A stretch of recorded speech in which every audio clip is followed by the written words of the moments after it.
Hello friends and my dear students, welcome to our YouTube channel NG Classes।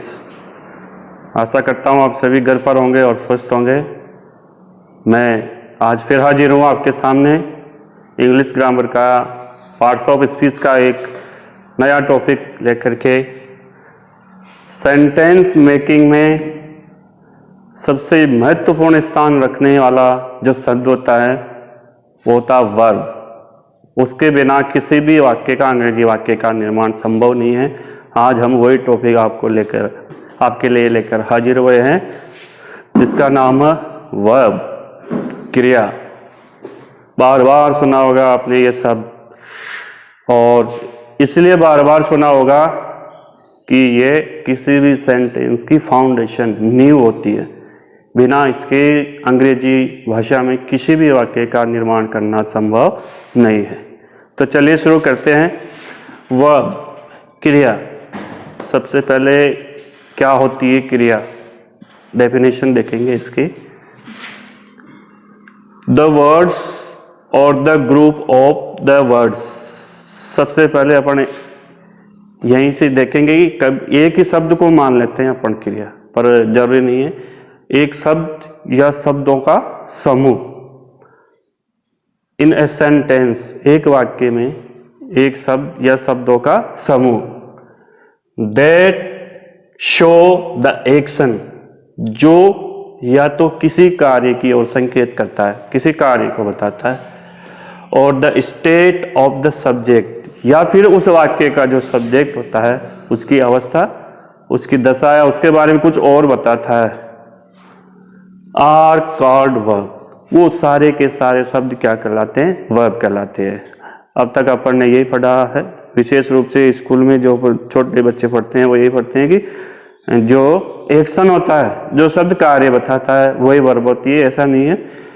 Action के अलावा जो भी शब्द उस सब्जेक्ट के बारे में कुछ और एक्स्ट्रा ज्ञान देने में मदद कर रहा है, वो शब्द भी क्या कहलाता है, अपने वर्ब कहलाता है।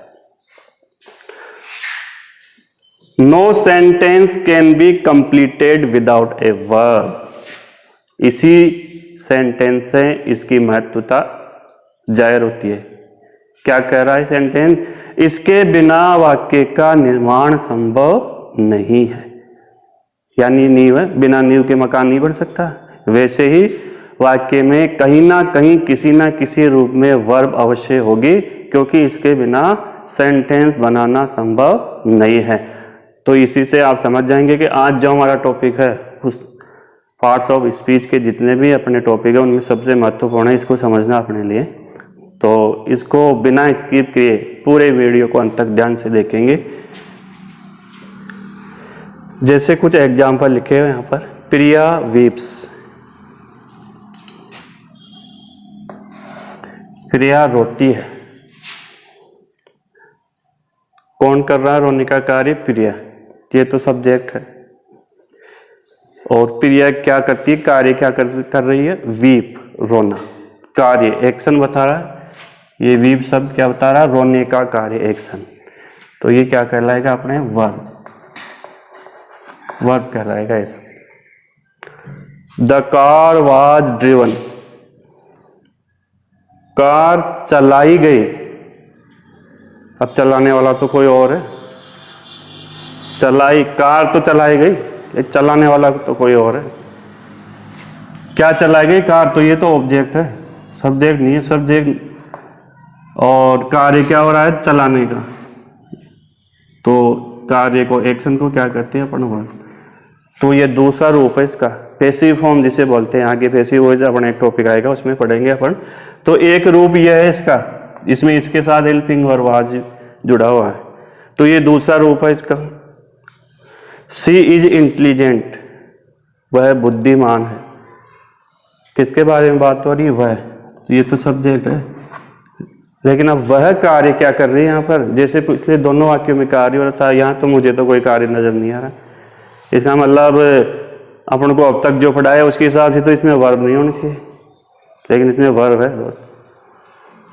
वह क्या है भाई, बुद्धिमान है। इसके बारे में क्या एक्स्ट्रा इंफॉर्मेशन आगे मिल रही है अपने को, कॉम्प्लीमेंट है ये। इसका सब्जेक्ट का। लेकिन दोनों को अलग अलग लिखकर यदि हम वाक्य का निर्माण करते हैं तो ये वाक्य संभव नहीं होगा। तो दोनों को मिलाने का काम कर रही है इज, और ये इज क्या है? अपने वर्ब है। अब इसके प्रकार ये तो आगे पढ़ेंगे। ये इज क्या है? वर्ब है, जो सब्जेक्ट को और सब्जेक्ट के अलावा जो वाक्य होता है उसको प्रेडिकेट भी बोलते हैं। तो सब्जेक्ट को और प्रेडिकेट को मिलाने का कार्य कर रहे हैं, यानी सब्जेक्ट के बारे में एक्स्ट्रा इन्फॉर्मेशन आगे मिल रही है और वो इसके बिना संभव नहीं है। तो ये भी क्या कहलाएगी? अपने वर्ब कहलाएगी।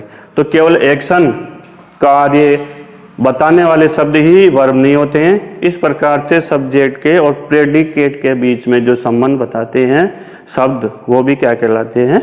वर्ब्स कहलाती है। अब इसके काइंड देखेंगे, प्रकार देखेंगे। तो सबसे पहला प्रकार है एक्शन मेन वर्ब, मुख्य क्रिया जो जिसे हिंदी में कहते हैं, वो एक्शन वर्ब्स जो अभी अपन ने यहाँ देखी थी, कार्य को बताने वाली। एक्शन वर्ब कौन सी होती है? जो वाक्य में किसी कार्य की ओर संकेत करती है, जो शब्द किसी कार्य को बताता है, वो उसको मेन वर्ब भी कहते हैं अपन। अब मेन वर्ब या एक्शन वर्ब क्या है? The words which show that someone is doing something, जो शब्द ये बताए कि कोई व्यक्ति कुछ कर रहा है, मतलब एक्शन, कार्य हो रहा है। जो शब्द किसी कार्य को बताए वो क्या कहलाएगा? अपना मेन वर्ब या एक्शन वर्ब कहलाती है। अब ये भी दो प्रकार की हो सकती है। दीज एक्शंस में बी फिजिकल, ये जो कार्य है ये फिजिकल, शारीरिक भी हो सकता है, यानी जिसमें अपने हाथ पैर चल रहे हो, शरीर काम कर रहा हो, जैसे रन, डांस, जंप, इस सब में अपना शरीर का कोई ना कोई अंग जो है हलचल में होगा। और जो ये एक्शन है, कार्य मेंटल भी हो सकता है, मानसिक, जिसमें अपना शरीर काम नहीं करेगा। थिंक, सोचना, इसमें हाथ पैर नहीं हिलते हैं, शरीर नहीं हिलता है।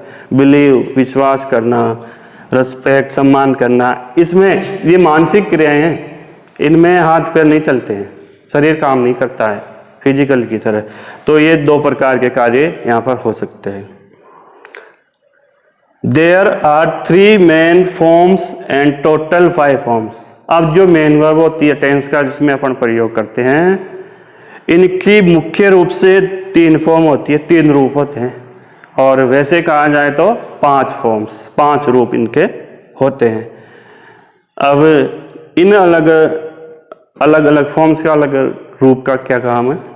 These verbs get changed according to the tense and number and person of the subject. ये जो 5 रूप अलग अलग, विशेष रूप से 3, ये जो 3 रूप हैं, 3 फॉर्म्स हैं, ये 3 रूप कहाँ काम में आएंगे? क्योंकि ये जो मेन वर्ब है ये क्या करती है? टेंस के अनुसार, जो 12 टेंस है, उन टेंस के अनुसार अलग अलग, और उसके अलावा भी उस वाक्य में जिसमें ये प्रयुक्त हो रही है उसके सब्जेक्ट के नंबर, यानी वचन, एक वचन और बहुवचन के अनुसार, और उसके person, first person, second person, third person, pronoun जो पढ़ने पड़े थे, उसके अनुसार इनका रूप क्या हो जाता है? बदल जाता है।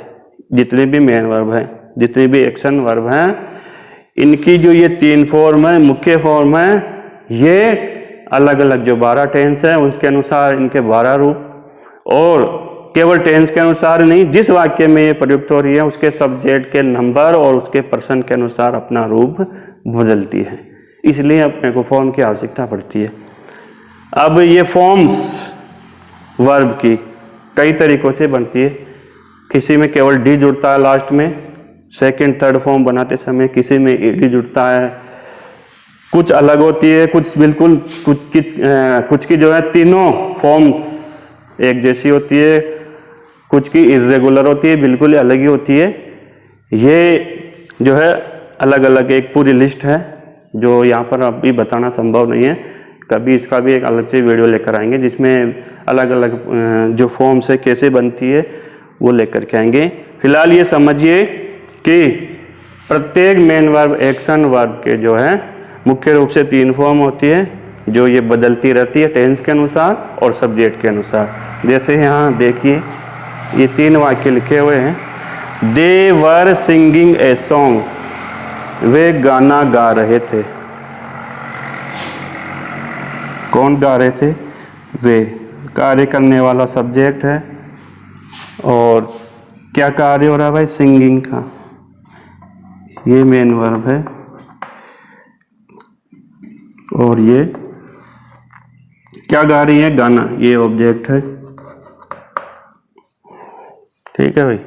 अब वही गाना गाने की बात यहाँ पर चल रही है। सी सिंग्स ए सॉन्ग, वह गाना गाती है। कौन गाती है? वह। ये सब्जेक्ट है। कार्य क्या हो रहा है? गाने का। ये मेन वर्ब है। क्या गाती है? गाना। ये ऑब्जेक्ट है। वही गाना गाने का कार्य इसमें हो रहा है। आई सेंग ए सॉन्ग, मैंने गाना गाया। किसने गाया? मैंने। ये सब्जेक्ट है। कार्य क्या हो रहा है? गाने का। ये क्या है? मेन वर्ब या एक्शन वर्ब है। क्या गाया? गाना। ये ऑब्जेक्ट है। अब आपने ध्यान से देखो इस तीनों सेंटेंस को कि तीनों में वर्ब एक ही है, मेन वर्ब, लेकिन इसके रूप क्या हो गए? अलग अलग हुए। यहाँ पास्ट कंटिन्यूस टेंस है तो इसके पहले वर लगा हुआ है जो हेल्पिंग वर्ब है। यहाँ प्रेजेंट सिंपल टेंस है तो वर्ब सिंग में एस जुड़ा हुआ है। ये पास्ट सिंपल टेंस है तो वर्ब की सेकंड फॉर्म, सिंग की सेकंड फॉर्म क्या आ गई? सेंग आ गई।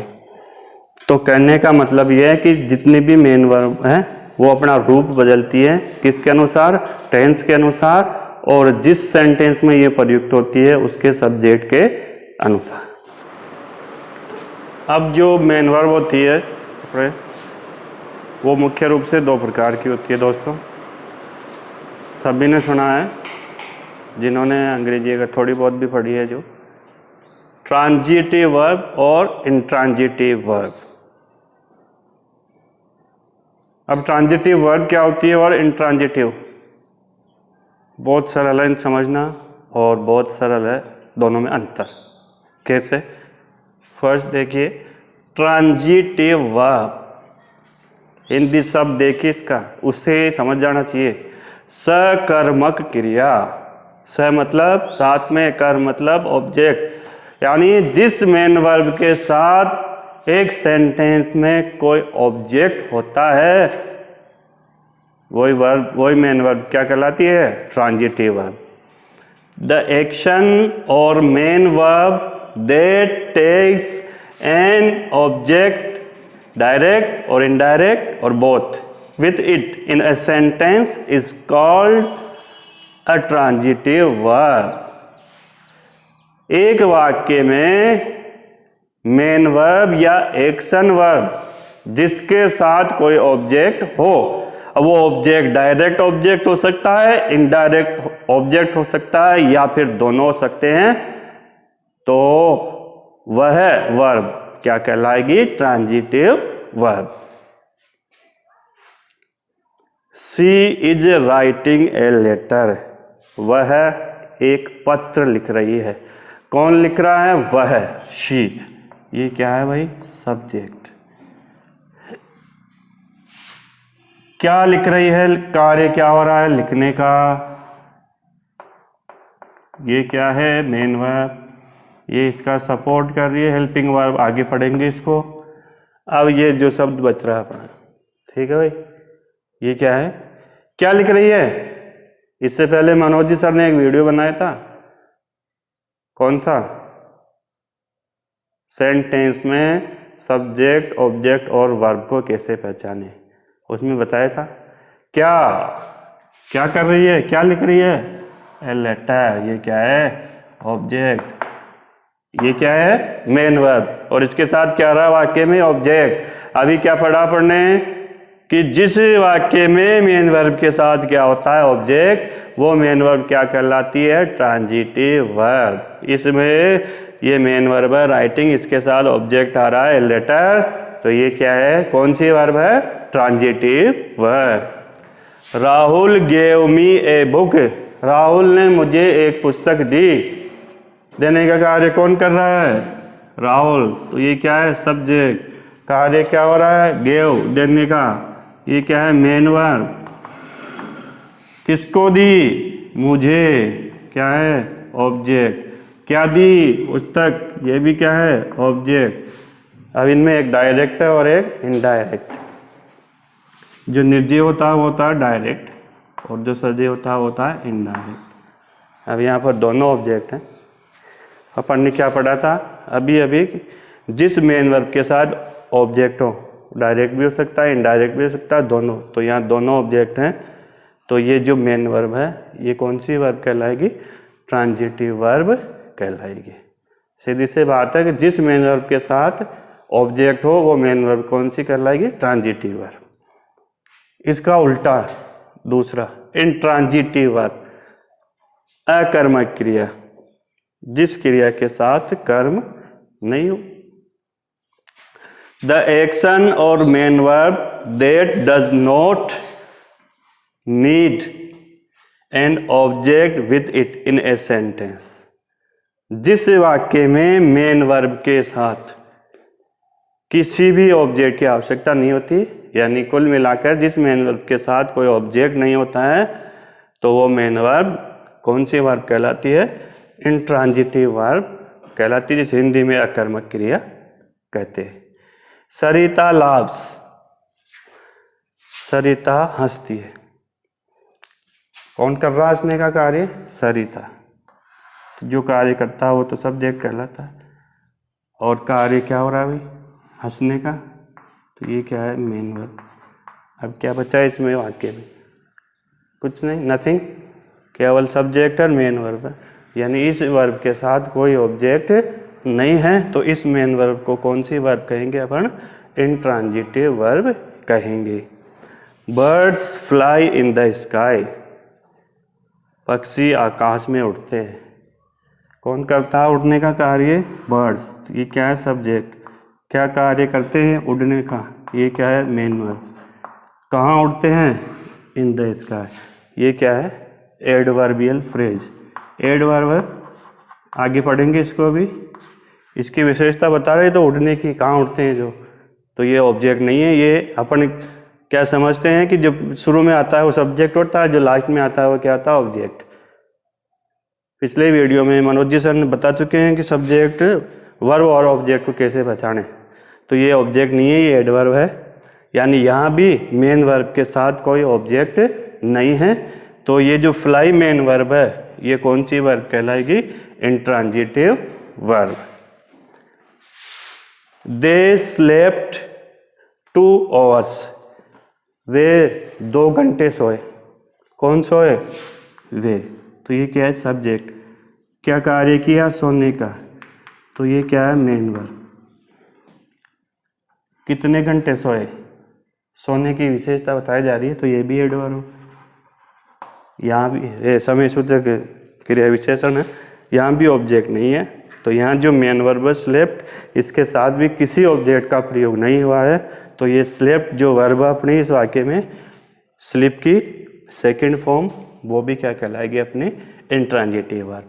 तो मेन वर्ब 2 प्रकार की होती है। ट्रांजिटिव, जिसके साथ ऑब्जेक्ट हो वो ट्रांजिटिव, और जिस मेन वर्ब के साथ ऑब्जेक्ट नहीं हो वो होती है intransitive.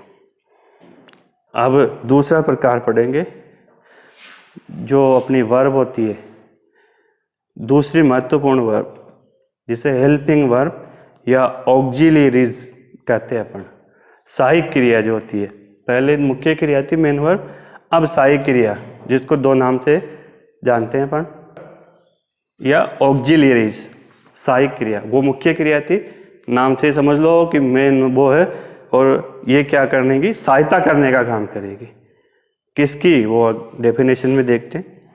The words that are use to help a main verb, सबसे पहली बात, जो वाक्य में मेन वर्ब की हेल्प करने के लिए आती, और which help to express notions, या फिर कुछ अवधारणाओं को एक्सप्रेस करती है, जैसे wish, hope, possibility, obligation, ETC of the mind, मानव के मन मस्तिष्क की कुछ अवधारणाएं, कुछ मूड होते हैं, जैसे विश, शुभकामनाएं देना, होप, आशा करना, पॉसिबिलिटी, संभावना बताना, ऑब्लिगेशन, बाध्यता बताना, इन कुछ भावनाओं को, कुछ अवधारणाओं को भी अभिव्यक्त करने का कार्य करती है, तो वो भी कहलाती है हेल्पिंग वर्ब्स, मुख्य क्रिया।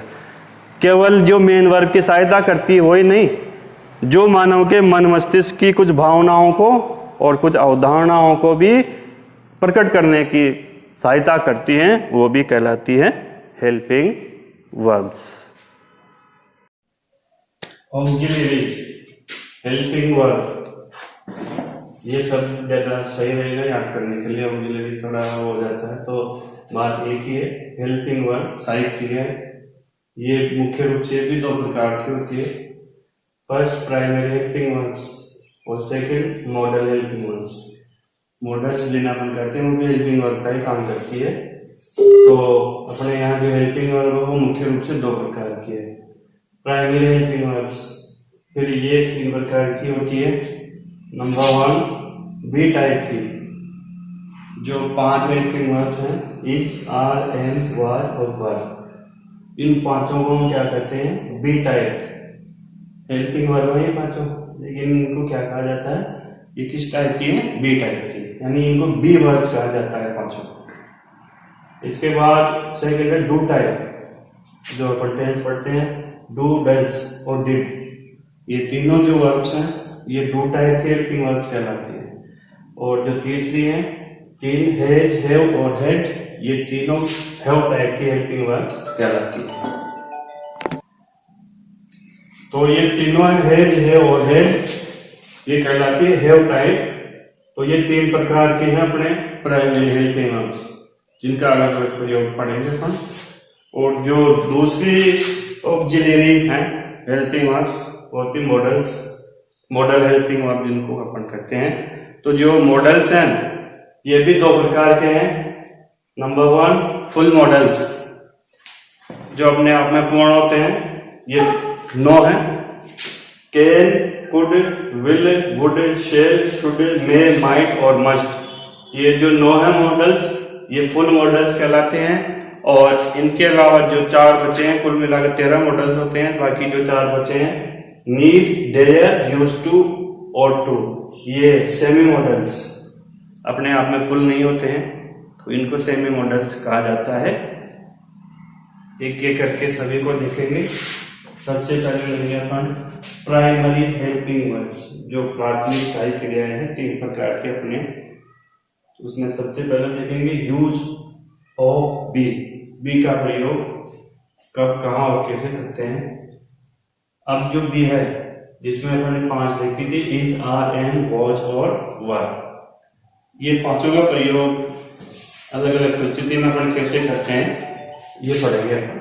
हेलो, सबसे पहले वर्ब मुख्य क्रिया के रूप में मुख्य प्रयोग क्या है बी का, these are 5, is, am, are, was और were and often use to link the subject with the predicate.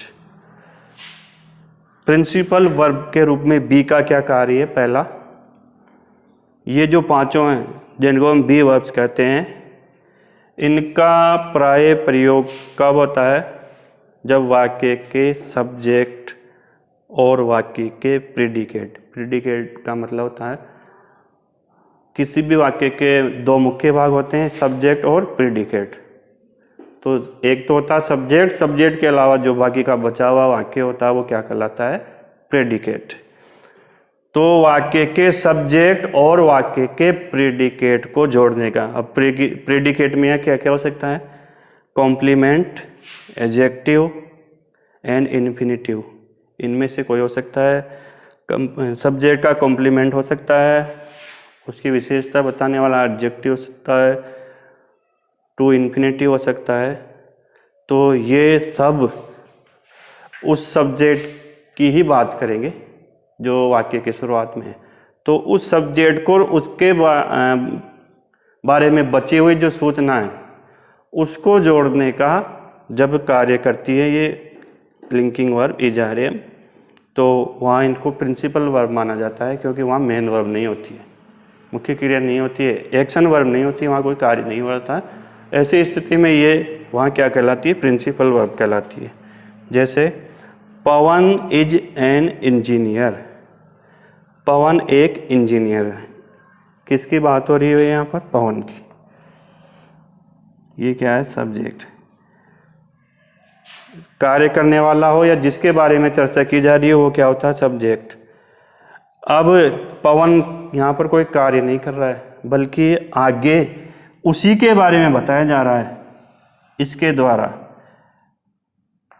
पवन का पूरा वर्णन आगे है यहाँ पर। ये कॉम्प्लीमेंट है इसका। किसका? पवन का। इसके साथ ये कोई कार्य नहीं कर रहा ताकि मेन वर्ब आए, बल्कि इसके बारे में आगे यहाँ बताया जा रहा है शब्द के द्वारा, और दोनों शब्दों को जोड़ने का कार्य कर रही है। ये सब्जेक्ट है और ये प्रेडिकेट है, और इसको जोड़ने का कार्य कर रही है इज। अब यहाँ मेन वर्ब नहीं है और यहाँ प्रयोग हुआ है इज आर एम का, तो यहाँ मेन वर्ब नहीं होने के कारण ये जो इज आर एम है ये किसके रूप में कार्य कर रही है? प्रिंसिपल वर्ब के रूप में कार्य कर रही है, या मुख्य कार्य, मुख्य क्रिया है। शी वॉज सो इंटेलिजेंट, वह बहुत ही होशियार थी। कौन थी होशियार? किसके बारे में बात हो रही है? शी। ये सब्जेक्ट है, ये कोई कार्य नहीं कर रही है, बल्कि उसके बारे में आगे बताया जा रहा है। कैसी थी? सो इंटेलिजेंट, विशेषता बताई जा रही है उसकी, एडजेक्टिव है। और दोनों, ये सब्जेक्ट है, ये प्रेडिकेट है, दोनों का जोड़ने का काम कर रही है वॉज। यहाँ कोई काम नहीं हो रहा, मेन वर्ब नहीं है, केवल एक ही वर्ब है वॉज, जो वैसे तो हेल्पिंग वर्ब है, बी का रूप है, लेकिन यहाँ एज ए प्रिंसिपल वर्ब काम कर रही है। I am to go Nepal, मुझे नेपाल जाना है। अब यहाँ सब्जेक्ट क्या है? आई, ये इन्फिनिटिव है,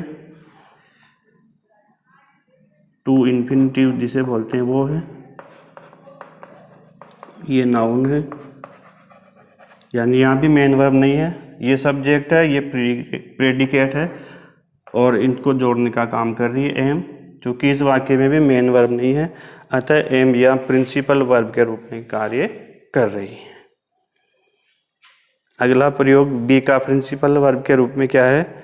these verbs are used for existence, अस्तित्व के अर्थ में, जो मौजूद है हमारे आंखों के सामने, उस अर्थ में अपन is are am was verb का प्रयोग करते हैं प्रिंसिपल वर्ब के रूप में, जैसे यहाँ किया था। If God is the imp is, यदि ईश्वर है तो शैतान भी है। अस्तित्व की बात हो रही है, यदि भगवान का अस्तित्व है तो शैतान का अस्तित्व भी है। अब यहाँ न तो भगवान को कोई कार्य करते हुए बताया जा रहा है, न कोई शैतान को, इन दोनों के अस्तित्व के बारे में बताया जा रहा है, और दोनों का अस्तित्व इन दो वर्ब से जाहिर हो रहा है, इज से। तो यहाँ मेन वर्ब नहीं है, इसलिए ये दोनों इज यहाँ एज ए प्रिंसिपल वर्ब, मुख्य क्रिया के रूप में कार्य कर रही है। ही इज ए बॉय, वह एक लड़का है, वह एक लड़का है। अभी हमें स्पष्ट पता है कि वो हमें दिखाई दे रहा है, हमारे अस्तित्व में नजर आ रहा है वो। तो अस्तित्व के लिए जब अपन is are am was verb का प्रयोग करते हैं, उस वाक्य में मेन वर्ब नहीं होती है, तब अब ये जो is are am was verb जो हेल्पिंग वर्ब होती है, वो हेल्पिंग वर्ब होते हुए भी ऐसे वाक्यों में प्रिंसिपल वर्ब का कार्य करती है। As a principal verb be is use to express request और कमांड। बी का प्रयोग पढ़ रहे थे, बी के प्रयोग में बी का is are am was verb नहीं, बी का प्रयोग स्वयं का रिक्वेस्ट और कमांड के अर्थ में होता है। जैसे बी सेफ, सुरक्षित रहो। किसी को कहते हैं, अपन रिक्वेस्ट करते हैं किसी से जो अपना बहुत प्रिय होता है उसको, बी सेफ। बी ऑफ, निकल जाओ यहाँ से, इसका मतलब निकल जाओ यहाँ से, कमांड दिया जा रहा है, आदेश दिया जा रहा है किसी को। बी काइंड टू हिम, उसके प्रति दयालु रहना, मतलब कठोरता मत दिखाना उसके साथ।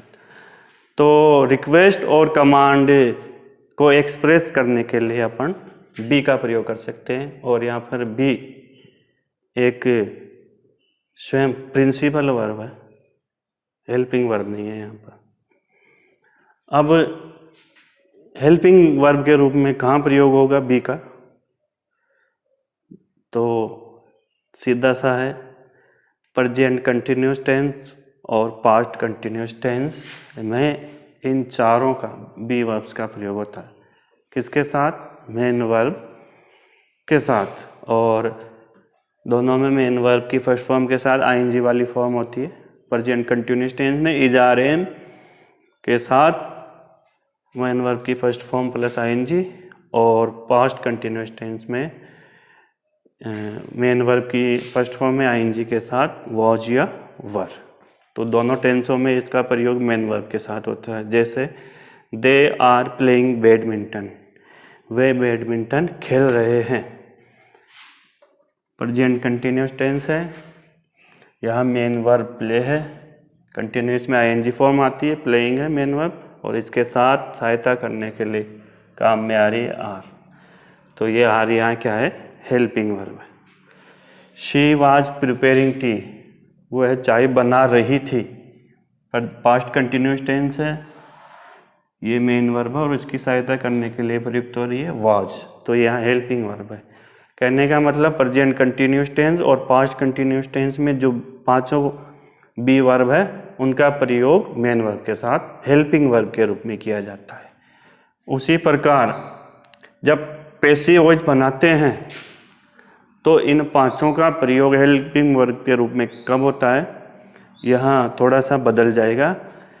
प्रेजेंट सिंपल टेंस और पास्ट सिंपल टेंस में एक्टिव वॉइस में इनका प्रयोग नहीं होता है। जब पैसिव वॉइस का निर्माण करते हैं तो प्रेजेंट सिंपल टेंस और पास्ट सिंपल टेंस में इनका प्रयोग वर्ब की मेन वर्ब की थर्ड फॉर्म के साथ इनका प्रयोग होता है। और प्रेजेंट कंटिन्यूस और पास्ट कंटिन्यूस टेंस में वही मेन वर्ब की थर्ड फॉर्म के साथ इनका प्रयोग बीइंग के साथ हेल्पिंग वर्ब के रूप में होता है। कैसे? The meal is being prepared by her, भोजन उसके द्वारा तैयार किया जा रहा है। ये पैसिव वॉइस का वाक्य है और प्रेजेंट कंटिन्यूस टेंस का वाक्य है। तो यहाँ प्रेजेंट कंटिन्यूस टेंस में वैसे तो मेन वर्ब में आईएनजी जुड़ता है, लेकिन ये पैसिव वॉइस है। पैसिव वॉइस में हमेशा मेन वर्ब की थर्ड फॉर्म का प्रयोग होता है, जो कि ये है, और इसके साथ बीइंग है, बीइंग के साथ इज, यानी ये जो इज आर एम और वॉज वर है, पैसिव वॉइस बनाते समय प्रेजेंट कंटिन्यूस टेंस और पास्ट कंटिन्यूस टेंस में इनका बीइंग के साथ हेल्पिंग वर्ब के रूप में प्रयोग होता है। This letter was written by him, यह पत्र उसके द्वारा लिखा गया था। पास्ट सिंपल टेंस है। अब पास्ट सिंपल टेंस में इनका प्रयोग नहीं होता है वाज और वर का, पर पैसिव वॉइस बनाते समय थर्ड फॉर्म का प्रयोग होता है। तो ये पास्ट सिंपल टेंस है, उसकी थर्ड फॉर्म है राइट की, और उसके साथ वॉज का प्रयोग हुआ है। तो पास्ट सिंपल टेंस में पैसिव वॉइस में वॉज वर्ब का प्रयोग हेल्पिंग वर्ब के रूप में होता है।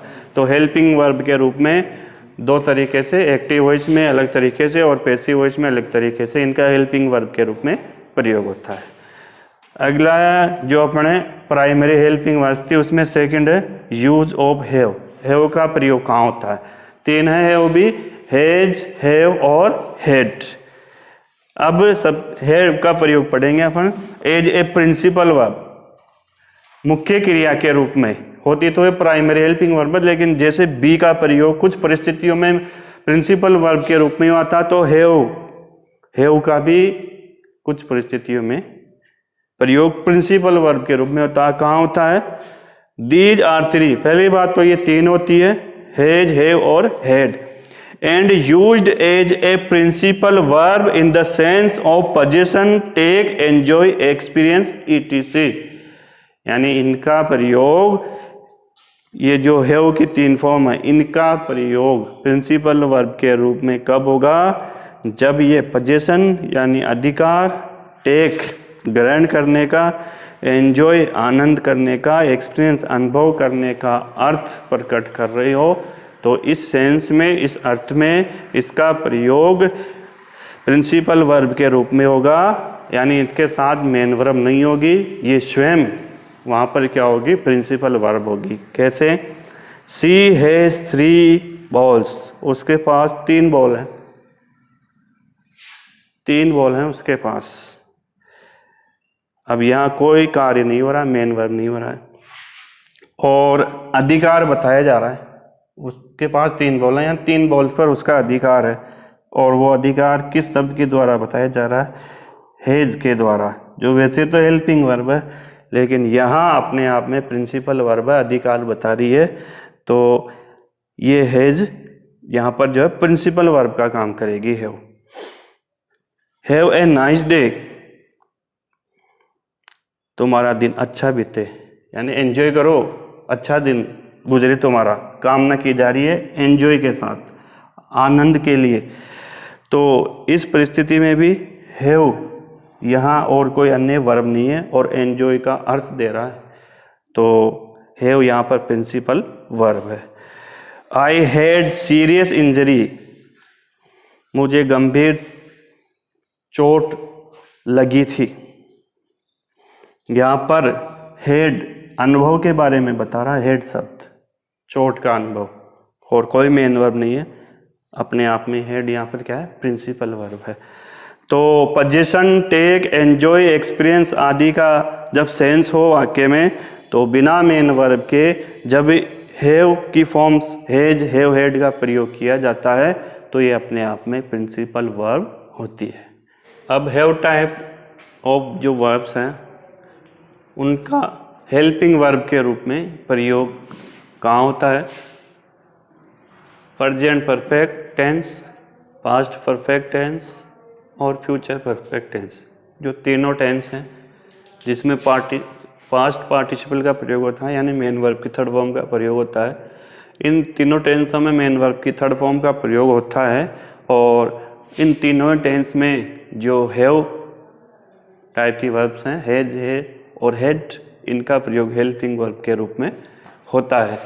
साथ ही present perfect continuous tense, past perfect continuous tense और फ्यूचर परफेक्ट कंटिन्यूअस टेंस, जिसमें मेन वर्ब की फर्स्ट फॉर्म प्लस आईएनजी का प्रयोग होता है, उसमें भी इन हैव टाइप की वर्ब्स का प्रयोग हेल्पिंग वर्ब के रूप में होता है, पर वहाँ इनके साथ बीन का प्रयोग होता है।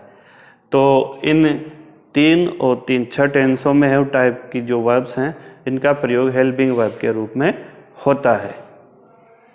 They have completed the work, वे कार्य को पूरा कर चुके हैं। Present perfect tense, main verb की थर्ड फॉर्म, उसके साथ प्रयोग हुआ है हैव का, ये यहाँ पर क्या है? हेल्पिंग वर्ब है। She had been sleeping since morning, वह सुबह से सो रही थी।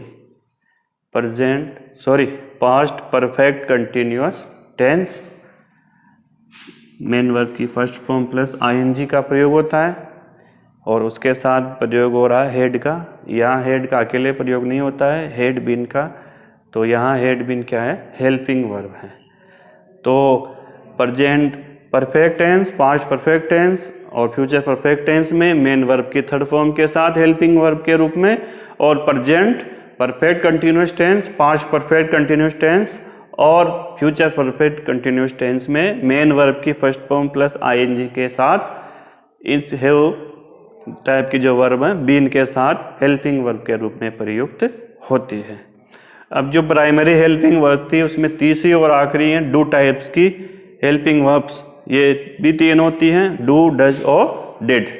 इनका प्रयोग कैसे होगा? सबसे पहले एज ए प्रिंसिपल वर्ब, जैसे हैव टाइप की और बी टाइप का प्रयोग अपन ने प्रिंसिपल वर्ब के रूप में देखा था, तो डू का भी जो है अपन प्रिंसिपल वर्ब के रूप में प्रयोग कहाँ होगा?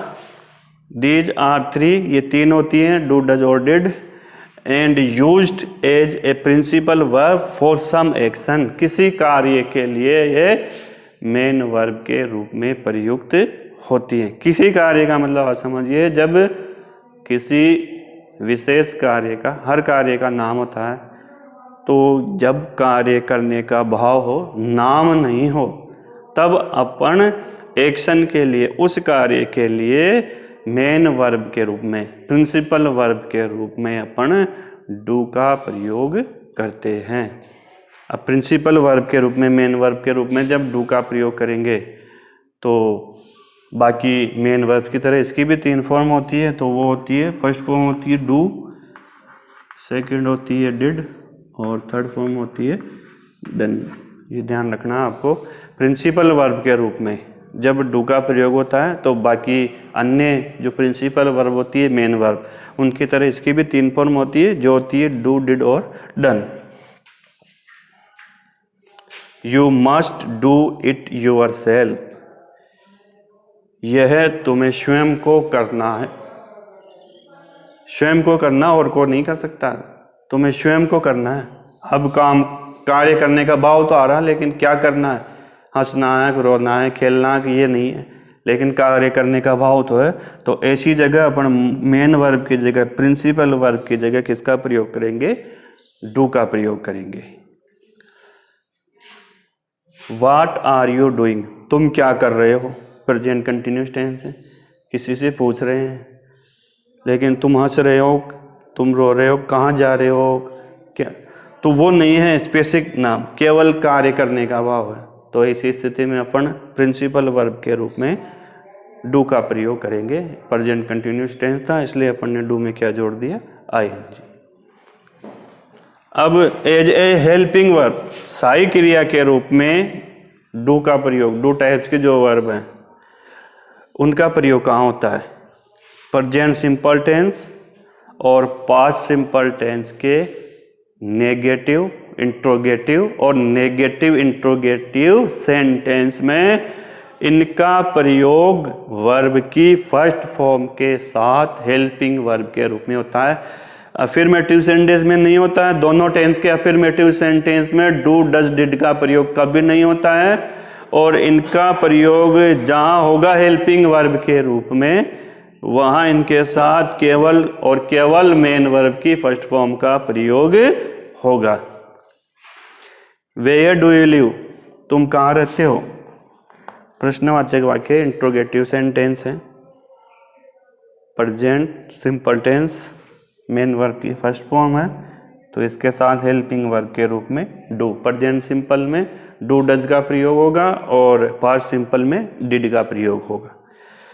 I did not forgive you, मैंने तुम्हें माफ नहीं किया है। पास्ट सिंपल टेंस का नेगेटिव सेंटेंस है, मेन वर्ब की फर्स्ट फॉर्म है, उसके साथ हेल्पिंग वर्ब के रूप में डिड का प्रयोग हुआ है। अब कुछ एक वाक्य ऐसे हो सकते हैं जिनमें आपको दो बार डू मिल सकता है, तो कंफ्यूज नहीं होना है। वहाँ प्रिंसिपल वर्ब भी है डू, और वहाँ हेल्पिंग वर्ब भी है। कैसे?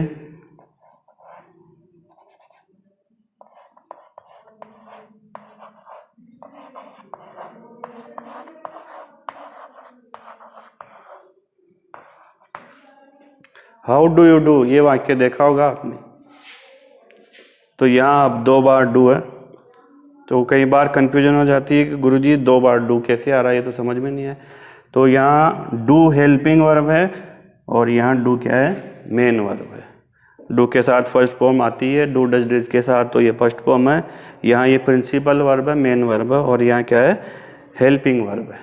तो ये ध्यान रखना अपने को कि जो डू है उसका प्रयोग मुख्य क्रिया की तरह भी होता है, और हेल्पिंग वर्ब की तरह भी होता है।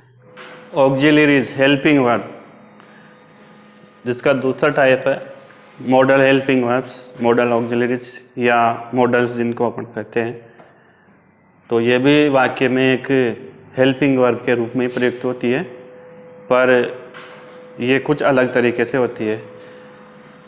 The words that are used with V first in a sentence, सबसे पहली शर्त, मॉडल्स जो हेल्पिंग वर्ब के रूप में किसी सेंटेंस में आती है, किसके साथ आती है? हमेशा मेन वर्ब की फर्स्ट फॉर्म के साथ आती है।